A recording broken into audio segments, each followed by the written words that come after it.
Hello everyone, we are presentation group 2 of Beta5 staff from ICFS. Today we are going to present about titration and indicators. So let's start with titration. Titration is also known as titrimetry and volumetric analysis. It is a procedure used in chemistry to determine the concentration of an acid or base. The purpose of the titration is the detection of equivalent point.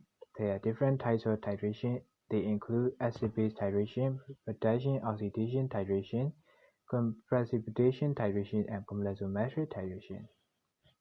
So how to do the experiment of acid-base titration? First, you measure all 25 cm³ of hydrochloric acid using pipette and pipette feeder, and transfer it to a conical flask. Fill urea with sodium hydroxide solution, and take initial reading on urea, and record to 2 decimal places, and add a few drops of phenolphthale indicator. Add sodium hydroxide until indicator changes color, and then take final reading on the urea. And finally, you can see the permanent pink color in the conical flask. Titration are possible if the following conditions are filled. The standard reagent must react completely with the anode solution. The reaction must be reasonably fast. The point at which the two reactants have just completely reacted, that is, the equivalent point, must be easily detectable.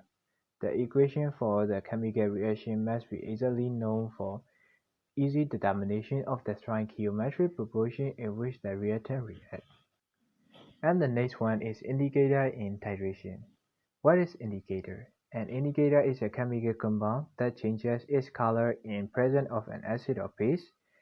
There are many types of indicator which is used depend on the type of reaction. For example, phenolphthale or methyl orange can be used for titration involving acid and bases. The indicators indicate the endpoint by changing color at the endpoint. Among the many types of indicators, we are going to talk about 4 common types of indicators. The first one is litmus. Litmus is a vegetable-based dye that was used in school before the solvent or universal indicator. As the above picture, it has a simple color scheme. In acid, it turns red. In base, it turns blue. However, the midpoint is not sharply defined and is unsuitable for the titration.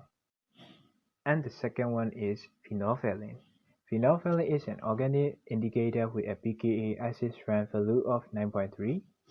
As the picture below, it is red in base and colorless in acid. Phenolphthale is the indicator of choice when titrating weak acid with strong bases. The third one is methyl orange. Methyl orange is an acid-base indicator that turns red in acidic solution and yellow in base. The midpoint color is orange. Its pKa acid strength value is 3.4. And the last one is bromodomol blue. Bromodomol blue is an acid-base indicator. As the above picture, it turns yellow in acid solution and blue in base. It has a pKa acid strength of 7.0 and consequently is used for titration involving strong acids. These are the 4 common types of indicators. Hope you guys enjoyed our presentation of Group 2 from Beta5 Star. Thanks for watching and have a nice day.